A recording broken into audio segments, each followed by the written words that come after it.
Assalamualaikum Sobat Ternak, kembali lagi di channel Fakultas Peternakan Unisla. Tidak bosan-bosan, kita sedang berada di UPT Agri Sains Teknopark Fakultas Peternakan Universitas Islam Lamongan. Sobat Ternak, untuk video kali ini kita akan belajar cara membuat telur asin. Tapi sebelumnya, yuk kita belajar apa sih itu telur asin dan apa saja manfaatnya. Telur asin adalah hasil dari telur itik mentah yang diolah menggunakan adonan serbuk bata dan garam yang diperam selama beberapa hari. Telur asin merupakan produk makanan yang populer di Indonesia, terutama di daerah Brebes, Tegal, dan Cirebon yang merupakan sentra pembuatan telur asin. Di Lamongan juga terdapat kawasan penghasil telur asin, yaitu Kecamatan Turi. Sebagian besar wilayahnya merupakan kawasan tambak dan juga persawahan, sehingga banyak masyarakat di sana memelihara itik petelur sebagai pekerjaan sampingan. Sebagian hasil dari itik petelur mereka tetaskan untuk dijadikan anakan bebek atau DOD, sedangkan sebagainya lagi mereka olah menjadi telur asin. Telur itik yang diasinkan dapat meningkatkan kandungan kalsium dan dapat meningkatkan daya simpan telur itik. Selain enak, telur asin juga mempunyai banyak sekali manfaat. Kandungan kalsiumnya yang cukup tinggi sehingga baik untuk kesehatan tulang. Selain itu, telur asin juga dapat membantu perkembangan otak. Kandungan omega 3-nya dapat membantu merangsang sel-sel otak. Nah Sobat Ternak, itulah beberapa manfaat dari telur asin. Selanjutnya, yuk kita kepoin cara pembuatan telur asin. Pertama, ambil telur itik dari kandang itik ya. Telur itik yang bagus usianya kurang dari 2 minggu. Selanjutnya, cuci telur sampai bersih. Setelah itu, gosok telur menggunakan amplas. Tujuannya agar proses pengasinan bisa lebih cepat. Proses selanjutnya yaitu adalah membuat adonan batu bata dengan garam. Pertama, kumpulkan batu bata merah, kemudian tumbuk sampai halus. Kemudian saring serbuk batu bata merah untuk memisahkan bagian yang kasar dengan bagian yang halus.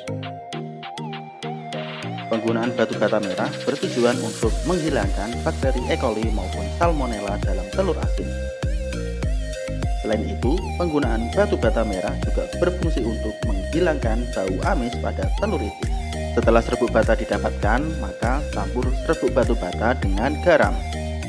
Perbandingannya yaitu adalah 8:1. Sobat Ternak juga bisa menambah atau mengurangi jumlah garam sesuai selera.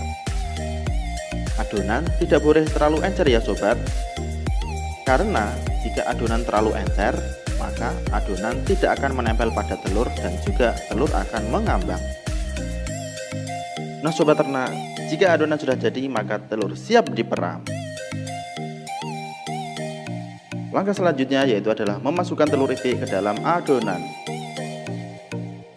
Setelah itu, peram selama 1-2 minggu. Semakin lama diperam, maka telur itik akan semakin asin.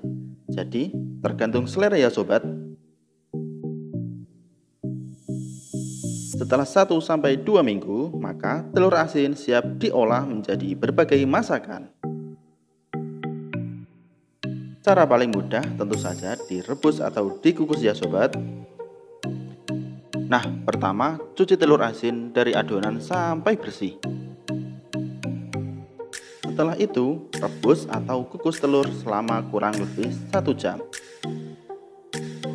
Tetapi lebih baik dikukus saja ya sobat, karena dengan cara pengukusan maka telur tidak akan mudah retak.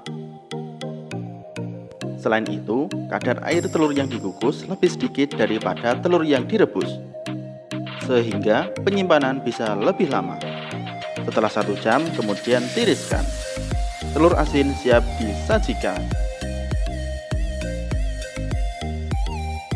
Selain dari segi rasa, telur asin yang baik dapat dilihat dari warna dan juga tekstur. Telur asin yang baik, kuning telurnya berwarna kuning jingga atau lebih gelap daripada telur itik biasa. Sedangkan tekstur telur asin yang baik, kuning telurnya kasar seperti pasir atau yang biasa disebut dengan masir. Demikian Sobat Ternak untuk video kali ini. Nantikan video-video menarik selanjutnya tentu saja di channel Fakultas Peternakan Unisla. Sampai jumpa, salam cinta dari ujung kandang, salam peternakan.